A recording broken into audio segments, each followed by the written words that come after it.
If you want men to like you, and I say men, that's a big statement, right? If you want to be liked, you have to like yourself, right? You have to develop a good relationship with yourself first. You have to be your own best friend, not from a place of rebellion. You know how there's seasons and cycles of life where you get into the era like, I will never do this for people again. Da, da, da, da.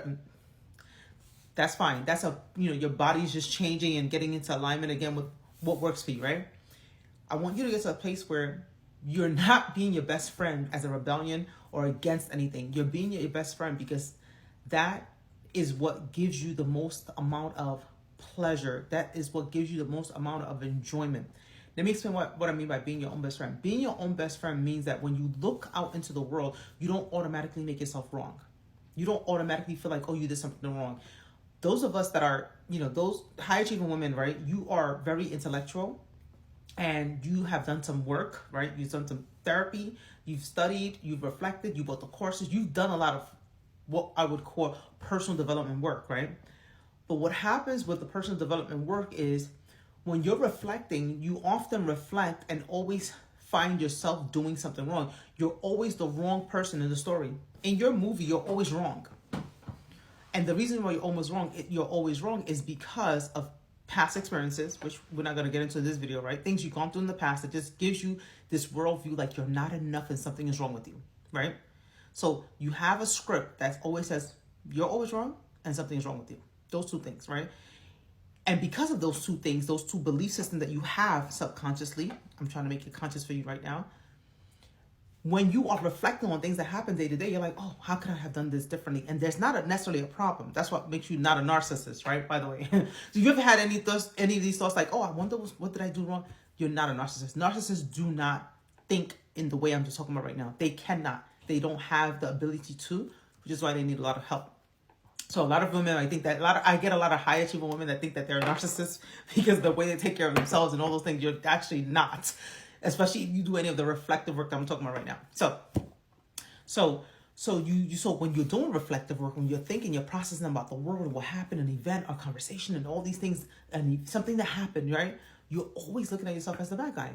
That's not being your own best friend. So being your own best friend is not about not reflecting, right, and taking absolubility, but it's almost like, why do I always think that I'm wrong? Like in looking at it, and like how am I, and not necessarily right or wrong, but how can you absolve yourself of having that how can you absolve yourself of automatically thinking that you did something wrong? And that's so important, right? If you automatically, I did something wrong, that's the queen wound. I did something wrong. That's all wound. That's from the past. That's fear. Because you feel like in order to control, right, what's going to happen, you have to fix. What did you do wrong? Fix. It's like this need to fix, which is different from like evolving and growing. But then when there's an automatic wire, like I did something wrong. What did I do wrong? See, here it goes again. If you say things like that, here it goes again. I did something wrong. I can't be fixed. That's all wounded. That's all wound. And you're not giving yourself an opportunity to turn things around. An opportunity to see that, as a matter of fact, I handled that well. As a matter of fact, I did the best that I could. As a matter of fact, I'm not wrong in the situation. When have you had your own back? That's the work for a lot of you. I know oftentimes when we're hearing things on social media, a lot of some of those things do not apply to you.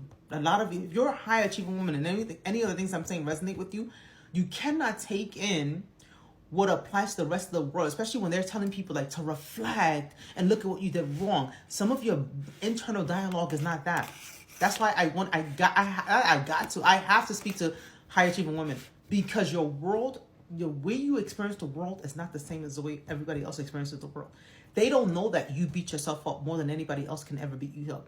They don't know that you experience guilt when you are trying to have fun and relax. They don't know that you experience guilt.